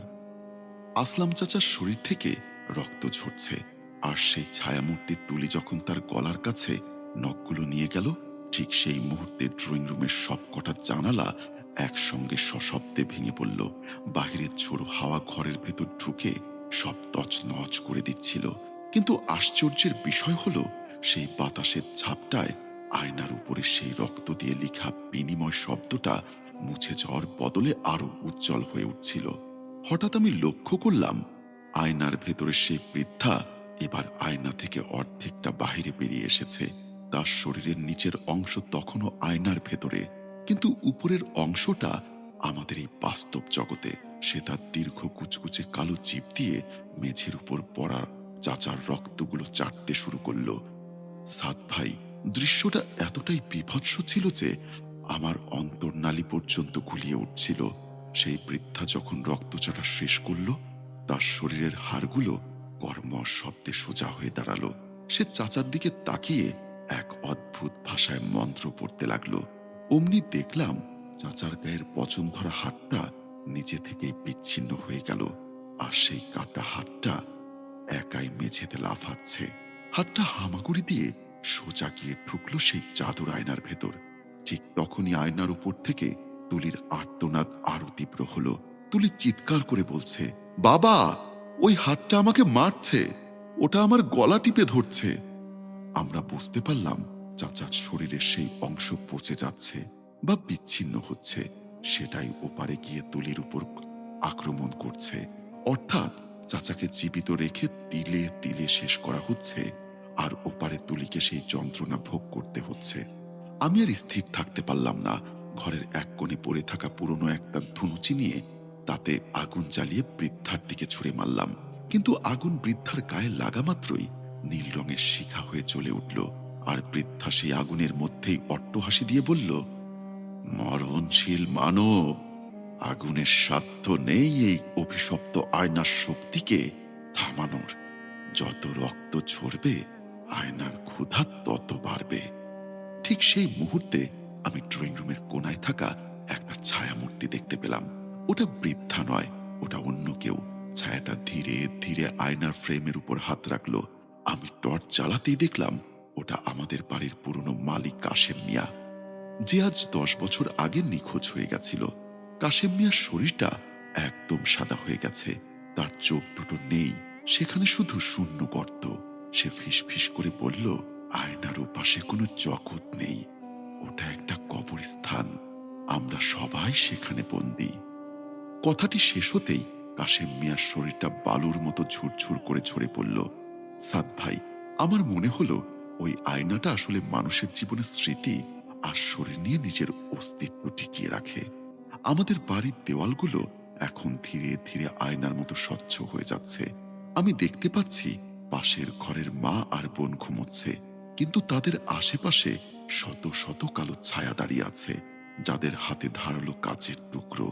আমরা যে ঘরে আছি সেই ঘরের ছাদটা এখন ধীরে ধীরে নিচে নেমে আসছে। মনে হচ্ছে আয়নাটা আমাদের পিষে মারবে। হঠাৎ আয়নার ভেতর থেকে একটা বিকট হাত বেরিয়ে এসে আমার ঘাড়টা শক্ত করে ধরল। আমি অনুভব করলাম আমার পায়ের তলার মাটি সরে যাচ্ছে, আর আমি ধীরে ধীরে আয়নার সেই অন্ধকার গহ্বরের দিকে টেনে নিয়ে যাচ্ছি। সেই বীভৎস হাতটা যখন আমার ঘাড় চেপে ধরল, আমি অনুভব করলাম আমার শরীরের সমস্ত হাড় যেন একে একে চূর্ণ হয়ে যাচ্ছে। সেই স্পর্শ ছিল বরফের চেয়েও ঠান্ডা, আর তাতে ছিল পচা জলাভূমির এক তীব্র দুর্গন্ধ। আমাকে যখন আয়নার সেই স্বচ্ছ পর্দার দিকে টেনে নিয়ে যাওয়া হচ্ছিল, আমি দেখলাম আমার নিজের শরীরটা ধীরে ধীরে ঝাপসা হয়ে যাচ্ছে। আমি চিৎকার করতে চাইলাম, কিন্তু আমার গলা দিয়ে কোনো শব্দ বের হচ্ছিল না। মনে হচ্ছিল কেউ আমার কণ্ঠনালীটা ভেতর থেকে খুবলে নিয়েছে। আসলাম চাচা তখন মেঝের উপর পড়ে গঙ্গাচ্ছেন, আর সেই পচন ধরা কাটা হাতটা আয়নার উপরে গিয়ে তুলির শ্বাসরোধ করার চেষ্টা করছে। ঠিক সেই মুহূর্তে আমি ড্রয়িং রুমের সেই বিশালাকার আয়নার ভেতরে এক অদ্ভুত পরিবর্তন লক্ষ্য করলাম। আয়নার ওপারে যে অন্ধকার জঙ্গল ছিল, সেখান থেকে হাজার হাজার কালো হাত একসাথে কাচের উপর আছাড়ি পিছাড়ি শুরু করলো। তারা সবাই যেন বাহিরের এই জগতে বেরিয়ে আসার জন্য মরিয়া হয়ে উঠছে। সাদ ভাই, কাচের উপর তখন ফাটল ধরতে শুরু করেছে, কিন্তু সেই ফাটল দিয়ে রক্ত বেরিয়ে আসছিল। টপ টপ করে কালো রক্তে মেঝে ভিজে যাচ্ছিল। হঠাৎ সেই বৃদ্ধা, যে অর্ধেকটা বাহিরে বেরিয়ে এসেছিল, সে তার বিশাল মুখটা হা করে আমার কানের কাছে ফিস ফিস করে বলল, তোর পূর্বপুরুষেরা এই আয়নার কাছে ঋণী। আজ সেই ঋণের শেষ কিস্তি তোর রক্ত দিয়ে মেটানো হবে। আমি বুঝতে পারলাম আমার বংশের কোনো গোপন ইতিহাস এই অভিশপ্ত আয়নার সাথে জড়িয়ে আছে। আমরা কেউই জানতাম না। হঠাৎ আমি দেখলাম ঘরের কোনায়, যেখানে কাশেম মিয়ার শরীরটা বেলুনের মতো ঝরে পড়ছিল, সেখানে একটা পুরনো জীর্ণ ডায়েরি পড়ে আছে। আমি সর্বশক্তি দিয়ে সেই হাত থেকে নিজেকে ছাড়িয়ে ডায়েরিটার দিকে ঝাঁপ দিলাম। ডায়েরিটা হাতে নেওয়া মাত্রই আয়নার ভেতর থেকে এক অমানসিক আর্তনাদ ভেসে এলো। ডায়েরির পাতায় পাতায় ছিল মানুষের রক্ত দিয়ে আঁকা কিছু তান্ত্রিক নকশা। আমি দেখতে পেলাম আমার দাদার বাবার ছবি সেখানে আঁকা, আর তার পাশেই এই আয়নার ছবি। সেখানে লেখা ছিল, এই আয়না যাকে ধরবে তাকে শুধু মেরেই ফেলবে না, তার বংশের প্রতিটি সদস্যের আত্মাকে অনন্তকালের জন্য আয়নার উপরে বন্দী করে রাখবে। ঠিক তখনই আমাদের বাড়ির দেওয়ালগুলো পুরোপুরি আয়নায় পরিণত হলো। আমি নিজের চারিপাশে তাকালাম, দেখলাম আমি আর আমার এই চেনা ঘরে নেই। আমি দাঁড়িয়ে আছি এক অনন্তহীন আয়নার গোলক ধাঁধায়। আমি যেদিকেই তাকাই আমার হাজার হাজার প্রতিচ্ছবি আমাকে বিদ্রূপ করে হাসছে।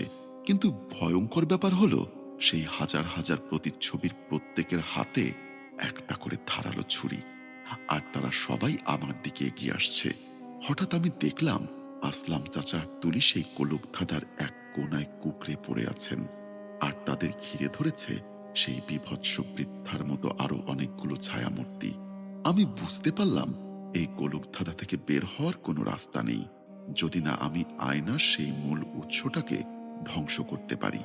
কিন্তু হাতুড়িতে কাজ হয়নি, আগুনে কাজ হয়নি, তাহলে এই দানবীয় আয়না থামানোর উপায় কি?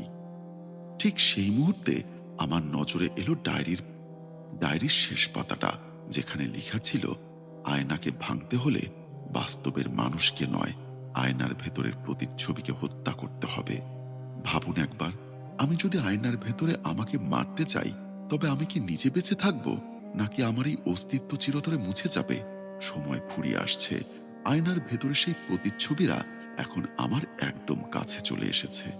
সাদ ভাই, সেই আয়নার গোলক ধাঁধার ভেতর দাঁড়িয়ে আমি যখন দেখলাম আমার হাজার হাজার প্রতিচ্ছবি হাতে ধারালো ছুরি নিয়ে এগিয়ে আসছে, তখন আমার মস্তিষ্ক কাজ করা বন্ধ করে দিয়েছিল।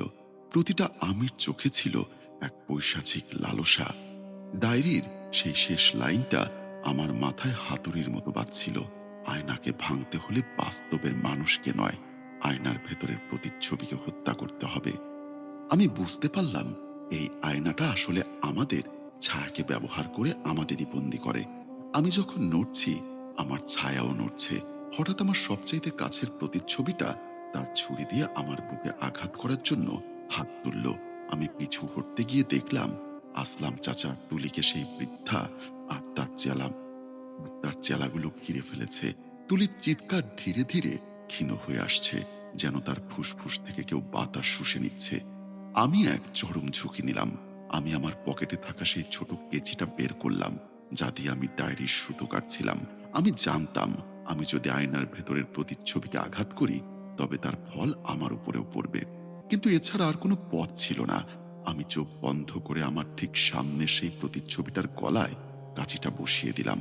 সাদ ভাই, বিশ্বাস করুন, আমি কাঁচিটা মারলাম আয়নার ভেতরে থাকা আমার গলায়, কিন্তু সাথে সাথে আমার নিজের গলা দিয়ে ফিনকি দিয়ে রক্ত ছুটে এলো। আমি যন্ত্রণায় হাঁটু গেড়ে বসে পড়লাম। কিন্তু অলৌকিক বিষয় হলো, আমি যখন রক্তবমি করছি, তখন আয়নার ভেতরের সেই প্রতিচ্ছবিটা কাচের মতো চুরচুর করে ভেঙে পড়তে শুরু করলো। প্রতিটা প্রতিচ্ছবি ভাঙার সাথে সাথে পুরো গোলক ধাঁধায় ফাটল ধরল। সেই বৃদ্ধা এক বিকট আর্তনাদ করে উঠল।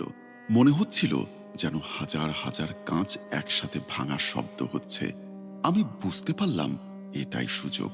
আমি আমার নিজের হাতের কবজিকে আর একটা পোজ দিলাম। আমার নিজের শরীর থেকে যত রক্ত ঝরছে, আয়নার সেই মায়াবী জগৎ ততটাই ধসে পড়ছে। হঠাৎ এক প্রচন্ড বিস্ফোরণে পুরো ঘরটা সাদা আলোয় ভরে গেল। আমি অনুভব করলাম আমি শূন্যে ভাসছি। যখন চোখ খুললাম, দেখলাম আমি আমাদের ড্রয়িং রুমের মেঝের উপর পড়ে আছি। আয়নাটা হাজার হাজার টুকরো হয়ে সারা ঘরে ছড়িয়ে ছিটিয়ে আছে। আসলাম চাচা তুলি পাশে পড়ে আছেন। তারা জীবিত কিন্তু জ্ঞানহীন। কিন্তু সাদ ভাই, আসল আতঙ্কটা আমি তখনও টের পাইনি। আমি যখন উঠে দাঁড়ালাম, দেখলাম আমার শরীরে সেই ক্ষতগুলো নেই, না গলার কাটা দাগ, না হাতের পোঁচ। কিন্তু আমি যখন মেঝেতে পড়ে থাকা আয়নার একটা বড় টুকরোর দিকে তাকালাম, আমি চিৎকার করে উঠলাম। মেঝেতে পড়ে থাকা সেই কাচের টুকরোয় আমার কোনো প্রতিফলন নেই। শুধু তাই নয়, আসলাম চাচা আর তুলি যখন জেগে উঠল, তারাও বুঝতে পারল তাদের কোনো ছায়া মাটিতে পড়ছে না। আমরা সেই জগৎ থেকে ফিরে এসেছি ঠিকই, কিন্তু আমাদের আত্মাটুকু সেই আয়নার উপরেই রয়ে গেছে। এখন আমি যেখানেই যাই, যে আয়নার সামনেই দাঁড়াই, আমি নিজেকে দেখতে পাই না, বরং আয়নায় দেখা যায় সেই বৃদ্ধকে, যে আমার শরীরের ভেতর বসে এখন আমার জীবন উপভোগ করছে। আর আমি হয়তো এখন সেই আয়নার উপরে থাকা অন্ধকার জঙ্গলে উল্টো হয়ে ঝুলে থাকা হাজারো মানুষের একজন হয়ে গেছি। আমার এই শরীরটা এখন শুধু একটা জ্বলন্ত খাঁচা, যার ভেতরে কোনো আত্মা নেই। রাত গভীর হলে আমি এখনো শুনতে পাই আমার পেছনের দেওয়ালে সেই হাজার হাজার ভাঙা কাচের ঘর্ষণের শব্দ হচ্ছে। তারা আবার আসছে, এবার হয়তো পুরো পৃথিবীর প্রতিফলন কেড়ে নিতে। তো এই ছিল আমার ঘটনা। ঘটনাটি কেমন লেগেছে অবশ্যই পড়ে আমাকে জানাবেন। হ্যাঁ, অবিশ্বাস্য, সত্যি আপনার ঘটনাটি অবিশ্বাস্য ছিল। শুনলেন তৌহিদের পাঠানো সেই অদ্ভুত আর গা ছমছমে অভিজ্ঞতার কথা। আসলে আমরা যাকে নিজের প্রতিচ্ছবি বলে মনে করি, আয়নার উপরে থাকা সেই অবিকল আমিটি কি সত্যিই আমি, নাকি অন্য কোনো জগতের কোনো অতৃপ্ত সত্তা আমাদের আড়ালে আমাদেরই জীবনটা যাপন করছে? তৌহিদ হয়তো ফিরে এসেছে, কিন্তু তার আত্মাটা আজও সেই কাছের দেওয়ালের ওপারে বন্দী। বিজ্ঞানের কাছে এর কোনো উত্তর নেই, কিন্তু অতি প্রকৃত জগতের কাছে এটাই ধ্রুব সত্য। সুপ্রিয় দর্শক ও শ্রোতা, আমাদের এই ঘটনাটি আপনাদের কাছে কেমন লেগেছে অবশ্যই কমেন্টস করে জানাতে ভুলবেন না। যারা এতক্ষণ অন্ধকারে একা বসে আমাদের সাথে যোগ দিয়েছিলেন, আপনাদের মনে করিয়ে দিতে চাই, আপনার চারিপাশে যা দেখছেন তার সবটাই কিন্তু দৃশ্যমান নয়। আপনার ঘরের কোণে দাঁড়িয়ে থাকা সেই ছায়াটা হয়তো আপনার ফেরার অপেক্ষায় আছে। সুপ্রিয় দর্শক ও শ্রোতা, আপনার জীবনেও কি এরকম কোনো রহস্যময় বা হাড়হিম করা ঘটনা আছে যা আপনি কাউকে বলতে ভয় পাচ্ছেন? আপনার সেই সত্য ভৌতিক অভিজ্ঞতা আমাদেরকে লিখে পাঠান। আপনার ইমেলটি হতে পারে আমাদের পরবর্তী কোনো রাতের মূল গল্প। আমাদের কাছে মেল করার ঠিকানাটি আবারও মনে করিয়ে দিচ্ছি। আমাদেরকে মেল করবেন horrorstory22fm@gmail.com।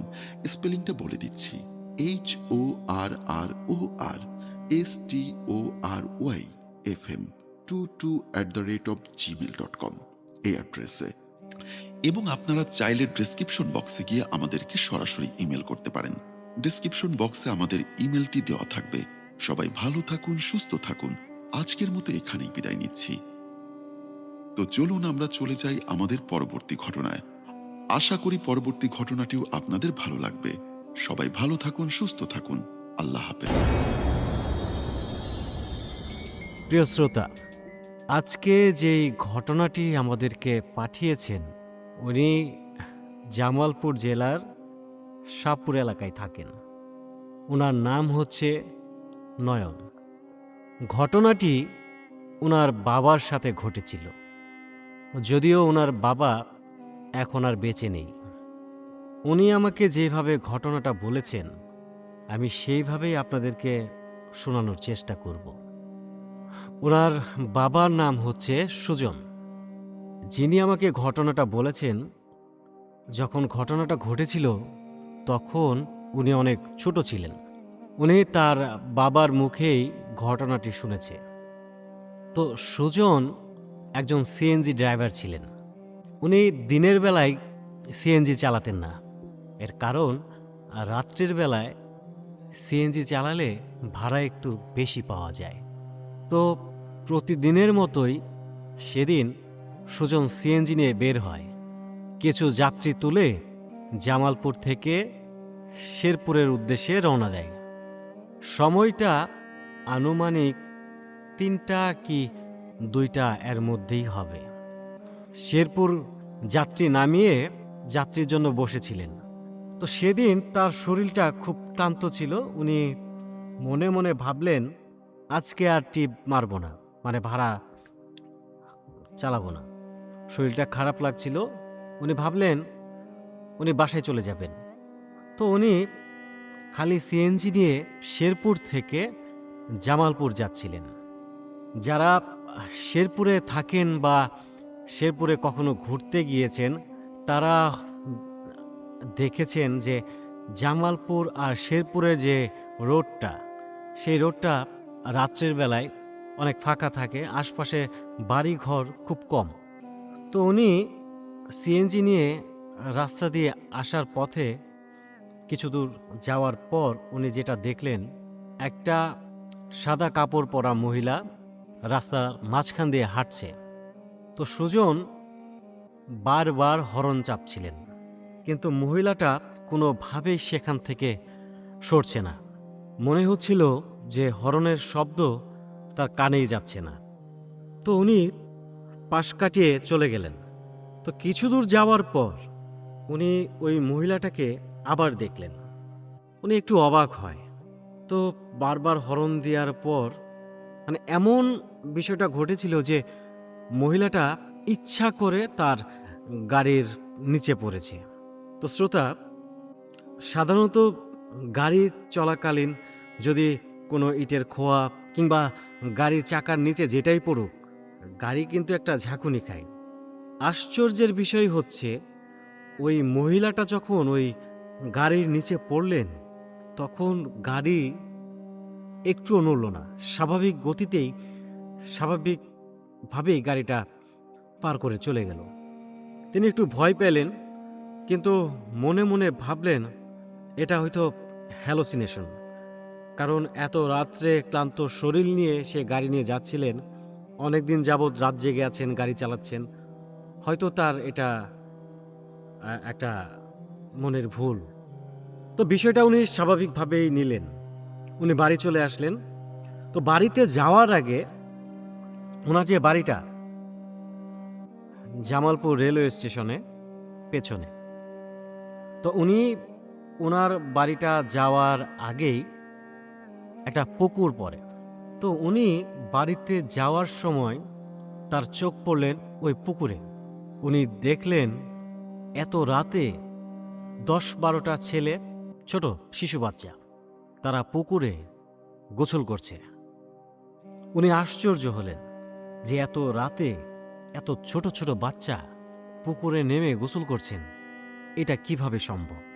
শুধু তাই না, সেদিন রাতটা ছিল জ্যোৎস্না রাত, চাঁদের আলোয় নিজের ছায়া দেখা যাচ্ছিল। তো ওই চাঁদের আলোটা ওই বাচ্চারা যে গোসল করছিলেন সেখানে এমনভাবে পড়েছিল যেন কেউ ওপর থেকে একটা লাইট ধরেছে। পানিগুলো চিকচিক করছিল, কিন্তু কোনো সারা শব্দ ছিল না। উনি বিষয়টা নিয়ে একটু অবাকই হলেন। তারপর উনি বাসায় চলে গেলেন। তার সেদিন আর রাত্রে কোনো ঘটনা ঘটেনি, কোনো অস্বাভাবিক ঘটনা ঘটেনি। পরের দিন ওনার যে বোন জামাই, সুজনের বোন জামাই, উনি ব্যবসা করেন। তো তার কাজ শেষ করে রাত্রের 1টা কি 2টা এই সময় উনি বাড়ি ফিরছিলেন। তো আরেকটা কথা বলে রাখি, উনি তার বাড়িতে যাওয়ার পথে একটা রেল লাইন পড়ে। ওই জায়গাটাও লোকমুখে শোনা যায় খুব একটা ভালো না। 71-এর যুদ্ধের সময় যেই পাক বাহিনীরা মানুষগুলো মেরেছিলেন, সেই মানুষগুলা সেখানেই ধামাচাপা দেওয়া হয়েছিল। তো যাই হোক, সেদিন রাত্রে উনি যাচ্ছিলেন, হঠাৎ করে তার পেছনে একটা কালো বিড়াল।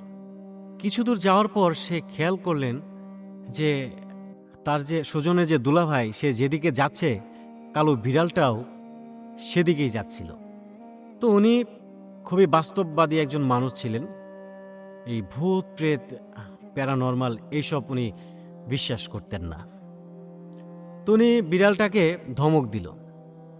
বিড়ালটা একটুও ভয় পেল না, একটুও নড়ল না। তো উনি আবার হাঁটা শুরু করলেন। তো উনি আবার ঘুরে তাকালো, দেখলো সেই বিড়ালটা তারপরেও তার পিছে পিছে আসছে। তো উনি আবার বিড়ালটাকে ধমক দিলেন, বিড়ালটা পিছালো। উনি আবার হাঁটা শুরু করলেন, বিড়ালটা আবারও তার পেছনে পেছনে হাঁটা শুরু করলেন। তবে উনি এইবার মোটামুটি ভয় পেলেন। যেই মানুষটা জিন ভূত এইসবে বিশ্বাস রাখতেন না, সেই মানুষটার মনে ভয় জন্ম নিল। তো উনি মনে মনে দোয়া পাঠ করতে শুরু করলেন। দোয়া পাঠ করে উনি যেই না পেছনের দিকে তাকালেন, তখনই দেখে বিড়ালটা তার দিকে খুব ভয়ানকভাবে তাকিয়ে আছে। তার থেকেও বড় আশ্চর্যের বিষয় হলো, বিড়ালটা তখন কথা বলছিল। বিড়ালটা বলছিল, এইসব দোয়া কালাম পড়ে কোনো লাভ নেই। তোরা আমার যেই ক্ষতিটা করেছিস, আমি তার প্রতিশোধ নিয়েই ছাড়ব। তো উনি মোটামুটি অবাক হলেন। উনি আরও জোরে জোরে দোয়া কালাম পড়তে থাকলেন। ঠিক সেই মুহূর্তেই বিড়ালটা দৌড় দিল। তো মনের মধ্যে ভয় নিয়েই ভয়ে ভয়ে উনি বাড়ি ফিরলেন। সেদিন রাত্রে তার সাথে আর কিছু ঘটেনি। তারপরে দিন রাত্রে ওই বাড়ির যে তাদের ফ্যামিলির যে মহিলা ছিলেন, ওনার সাথেও আশ্চর্য ঘটনা ঘটতে শুরু করল। ওনাদের বাড়ির যে টিউবওয়েল পার আছে, সেই টিউবওয়েলে সে রাত্রে পানি আনতে যায়।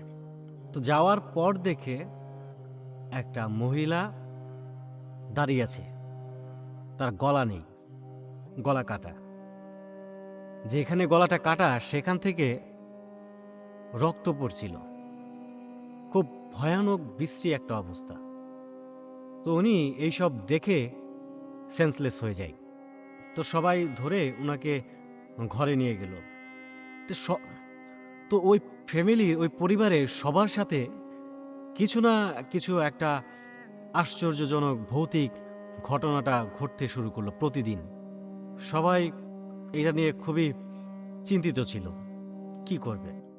তারা অনেক কবিরাজ দেখিয়েছে, অনেক মাওলানার কাছে গিয়েছে, কিন্তু কোথাও গিয়ে কোনো সমাধান পায়নি।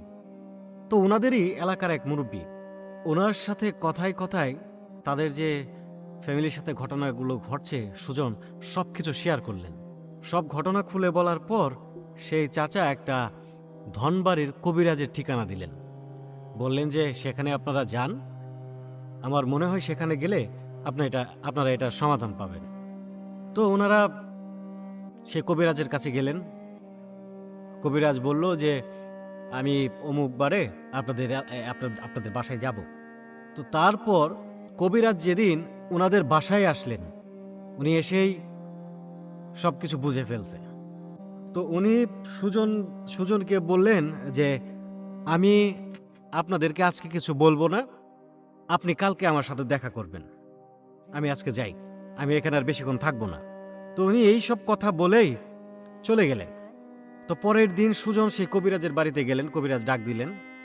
যাওয়ার পর কবিরাজ বললেন যে আপনি কোনো এক রাত্রে একটা জিনের মেয়েকে আপনি মেরে ফেলছেন, যেই কারণে সেই জিনের যে বাবা মা আছে, ফ্যামিলি আছে, আত্মীয় স্বজন আছে, তারা আপনাদের সাথে এই কাজগুলো করছে। তারা আপনাদেরকে ভয় দেখাচ্ছে, তারা চাচ্ছে আপনাদের কোনোভাবে কোনো একটা ক্ষতি করবে, তারা প্রতিশোধ নিতে চায়। তো সুজন বললেন যে আমার সাথে তো এরকম ঘটনা ঘটছে। উনি সব কিছুই, তার সাথে যে ঘটেছিল সব কিছু খুলে বললেন। বলার পর সুজনদের বাড়িতে গেলেন। যাওয়ার পর তাদের যে বাড়িটা আছে সেটা বন্দি করে দিলেন। সবাইকে একটা করে তাবিজ দিলেন। সেই তাবিজ শরীরে লাগানোর পর থেকে তাদের সাথে বেশ কিছুদিন এরকম ঘটনা আর ঘটেনি। তো একদিন সুজন সে পুকুরে দিনের বেলায় গোসল করতে গেছে। হঠাৎ করে তার তাবিজটা শরীর থেকে খুলে যায়। সেই তাবিজটা খুলে যাওয়ার পর আবারও সেই একই ঘটনা শুরু হইল। তো উনি রাত্রে ঘুমায়, ঘুমের ঘরে উনি স্বপ্ন দেখে যে একটা কালো অবয়ব, চেহারা ভালোভাবে বোঝা যাচ্ছে না, সে বলতেছে যে তোর বংশ আমি নির্বংশ করে দেব। সকালবেলা সুজন ঘুম থেকে উঠেই সেই কবিরাজের কাছে যায়। কবিরাজের কাছে যাওয়ার পর উনি জিন হাজির করেন। আরেকটা কথা বলে রাখি, সুজন যখন কবিরাজের কাছে যায় তখন তার সাথে একটা ছেলে নিয়ে যায়। তো সেই কবিরাজ ওই ছেলেটার উপর সেই জিনটারে হাজির করে, মানে তার উপর ভর করায়। তো সেই ছেলের উপর ভর করে তখন সেই ছেলে জপতে থাকে, বলতে থাকে যে আমি তার বংশ নির্বংশ করে দেব, তুমি যত কিছুই করো আমি ওদের ছাড়ব না। তো কবিরাজ অনেক ভয় টয় দেখাইলেন, কিন্তু সে কোনোভাবেই মানতে রাজি না। তো শেষ কথাটি কবিরাজ বললেন যে তুমি যদি আমার কথা না শুনো, তুমি যদি এদেরকে ছেড়ে না যাও, তাহলে কিন্তু আমি তোমাকে মেরে ফেলব। জিন কোনোভাবেই মানতে রাজি না, কারণ তার সন্তানকে সিএনজি দিয়ে গাড়ি চাপা দিয়ে মেরে ফেলেছে। তো কবিরাজ বাধ্য হয়ে তার যে নিয়ম কানুন আছে তার সিস্টেমে সে দোয়া কালাম মন্ত্র পড়ে উনি বালিশের মধ্যে সেই যে জিনটা এটাকে নিয়ে আসলেন। নিয়ে আসার পর ওনার চাকু ছিল একটা নাইফ, ওটা দিয়ে বালিশটাকে কাটলেন। উনি বললেন যে এখন আর তারা বিরক্ত করবে না, তাকে মেরে ফেলেছে। তো তারপর থেকেই তার সাথে আর এরকম আশ্চর্য ঘটনা, প্যারানর্মাল কিছু এরকম কোনো কিছু ঘটে নাই। তো এখন সুজনের ছেলে নয়ন বড় হয়ে গেছে, এখন সে কলেজে লেখাপড়া করে। তার বাবা তো পৃথিবীতে আর নেই, আল্লাহ তাআলা তাকে বেশ নসিব করুক। তো এই ছিল আজকের ঘটনা। ঘটনাটি কেমন লেগেছে অবশ্যই কমেন্ট করে কমেন্ট বক্সে জানিয়ে দিবেন, কারণ আপনাদের প্রত্যেকটা কমেন্ট আমাদের সামনে এগিয়ে যাওয়ার অনুপ্রেরণা বাড়ায়। ভালো লাগলেও বলবেন, খারাপ লাগলেও বলবেন, কারণ আমরা আপনাদের কথার উপর ভিত্তি করে আমরা আমাদের আগামী এপিসোডগুলো সাজাবো। তো চলুন আমরা চলে যাই পরবর্তী আরেকটি ঘটনায়।